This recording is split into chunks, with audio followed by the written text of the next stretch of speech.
મકર સંક્રાંતિ દરમિયાન કરુણા અભિયાન અંતર્ગત પતંગના દોરાથી ઈજાગ્રસ્ત 175 પક્ષીઓની સારવાર કરાઈ છે, જ્યારે 28 પક્ષીઓના મોત થયા છે, તો 20 પક્ષીઓ એવા છે જે કાયમી અપંગ બની ગયા હોવાથી તે ક્યારેય ઉડી શકશે નહીં અને પક્ષી અભયારણ્ય ખાતે જ બાકીની જિંદગી વિતાવવી પડશે. સુરખાબી નગરી ગણાતા પોરબંદર પંથકમાં હાલ મોટી સંખ્યામાં વિદેશી પક્ષીઓએ પડાવ નાખ્યો છે અને ઉત્તરાયણ પર્વ દરમિયાન પતંગના દોરાથી આવા અનેક વિદેશી તથા સ્થાનિક પક્ષીઓ ઈજાગ્રસ્ત બન્યા હતા અને મોતને પણ ભેટ્યા હતા.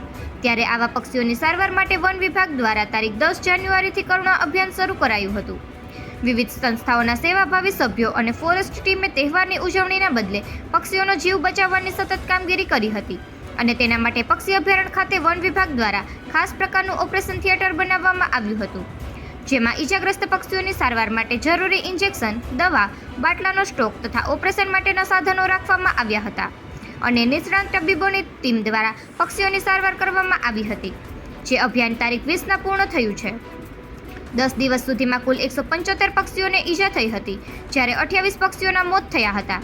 ઈજાગ્રસ્ત પક્ષીઓમાં સૌથી વધુ કબૂતર ઉપરાંત કોયલ, મોર, ફ્લેમિંગો, કંકણસાર, કુંજ, સકરો, હોલો વગેરે પક્ષીઓનો સમાવેશ થાય છે, જ્યારે મોતને ભેટેલા પક્ષીઓમાં કબૂતર, સીગલ, ફ્લેમિંગો અને ઢોક બગલાનો સમાવેશ થાય છે.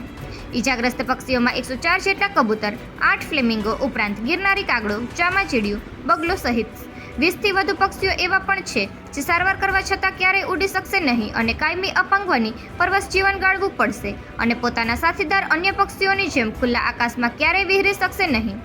આ પક્ષીઓમાં કેટલાક પક્ષી એવા પણ છે જે ઠંડા પ્રદેશના છે અને અહીં ફક્ત શિયાળામાં જ આવે છે. ઉનાળાની ગરમી શરૂ થતાં જ વતન પરત ફરતા હોય છે, પરંતુ આ પક્ષીઓને પણ હવેથી બાકીની જિંદગી અહીં કાળઝાળ ગરમી સહન કરતા જ વિતાવવી પડશે.